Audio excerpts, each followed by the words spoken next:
That is a term that, well. Quiet on the set. Skirt. Can we please have quiet on the set?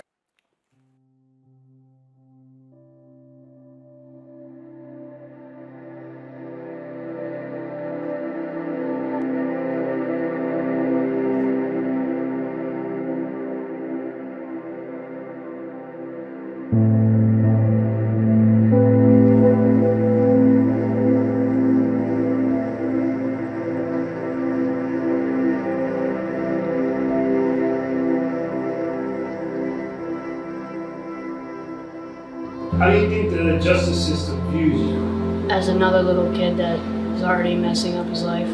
Now, do you feel that way about yourself? No.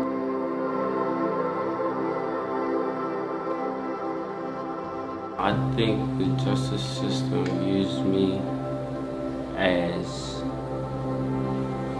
a stereotypical black male. Like, I think the judge views me as the person that's coming in for the crime. The judge, like when they first meet you, all they get is like a piece of paper.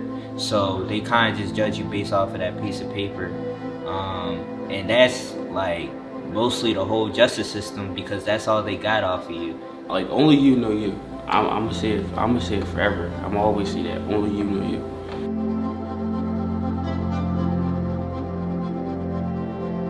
Like, I don't care how people view me, but I wouldn't tell certain people that I was on probation. You know what I mean? Because I didn't want them to look at me a different way. I wouldn't. You know what I mean? Being on probation has affected a lot of things.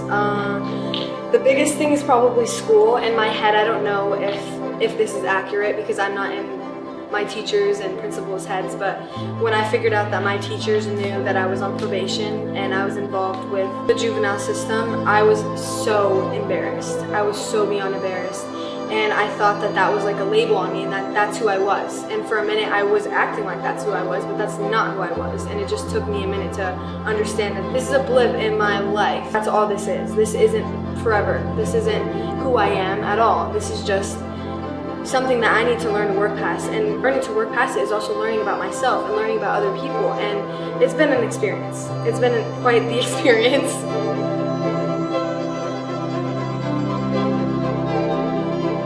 Being involved in the justice system at first was kind of, it took a big toll on the way I viewed myself. For a while, I viewed myself as lesser than. It took a toll on my mental health. Do I think there is enough mental health resources to the youth that need it? I think they're there, but they're not promoted. Like, you gotta jump through a whole bunch of hoops just to find like a good therapist or anything. And most of the time, they'll just prescribe you some medicine that'll stabilize your mood, and that's not really helping you, because you're not learning how to manage your emotions. You're just suppressing them.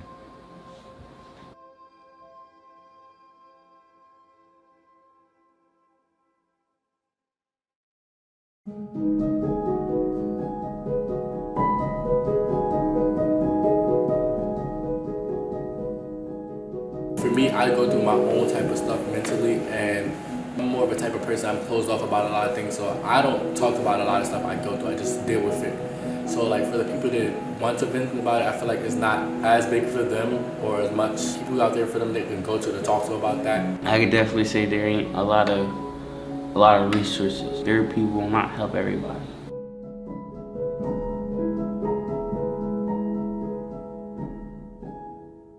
I think my age group now, they kind of more seeing it as like, yeah, something needs to be done. But my age group be so focused on either school or getting a job that they don't be focused on the mental health.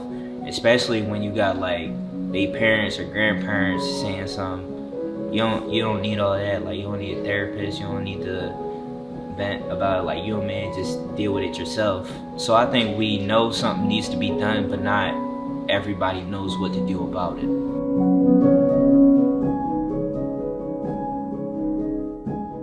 I feel like once you make a mistake again and you go through the steps you need to do to get yourself back on the right line, if you make that same mistake again, I feel like they don't have no system in place for you to drift yourself from that way or that choice. Is more of a, if you make this mistake, there's going to be a bigger consequences than the first time and whatnot. You get into a school fight, they automatically give you a charge, and then they kind of just like leave you to fend for yourself. They don't help you to not get into another fight or address the reason why you got into it. They just like, oh, you got into one, now we're gonna fine you and give you community service and you're just gonna have to deal with it. Like, why is somebody on drugs, or why are they fighting all the time? The filmmaking club has helped me in a lot of different ways. Some being just having a support group and somewhere where I know I can come and there's no expectations. There's no standards to me. It's just somewhere I can come and just be myself, like fully myself, and not worry about anything else other than just being here and enjoying my time with the people that are here. This place holds me accountable.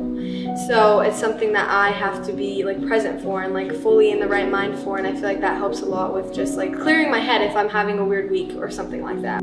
I got confidence from this group. I got a lot of confidence. You know, I got to be real open with people. You know what I mean? I got to do a lot of activities, hands-on. You know, I got this. We went a lot of places. You know what I mean? I got to meet a lot of people. Like, I could definitely say I am a lot more open with a lot of people outside the program. You know, I'm a lot more open to my girlfriend. I'm a lot more open to my mom. I've just like over the program, like, you know, all the personality tests, all the pictures, all the interviews, all the people. I've just learned to let the truth be the truth. You know what I mean? Just like put it out there. I mean, like, just tell it how it is. Don't sugarcoat it. Be yourself. You know what I mean? As a therapy, I can come here. I trust everybody here. A couple people here work with the justice system in some type of way. So that makes me comfortable knowing I'm hearing stuff from them. When I'm going through the stuff, they're behind the scenes and I'm out there.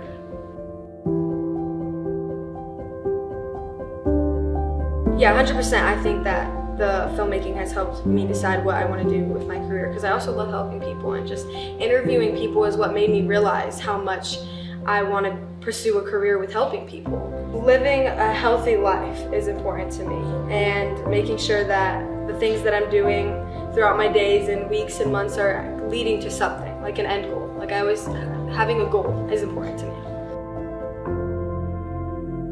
What fatherhood means to me, I don't know. It's my duty now to be a superhero to my little girl. Just do everything right for her, because I'm her first role model in her life. I'm the man I want her to see, and like, that's the image of a man I want. So fatherhood to me is really protecting my little girl, protecting my family. I want to weld. That's what my uncle does. I want to be a lawyer. I want to go to law school after high school. I do.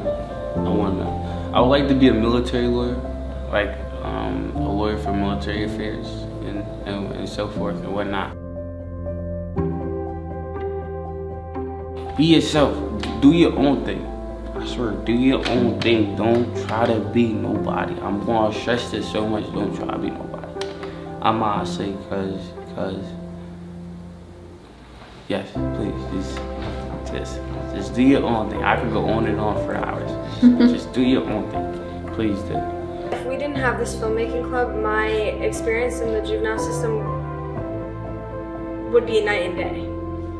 I don't think I would be the person I am right now if I didn't go through this filmmaking club. This filmmaking club is what made me realize that I love talking to people, and that I love learning about people, and that I actually do really like listening as much as I like talking. And I feel like that was just such an eye-opener, and just having a support group was so big, like so big. I can't even explain to you how huge that was for me, and still is for me, and it always will be, because like, you guys we're not going anywhere, like we're forever.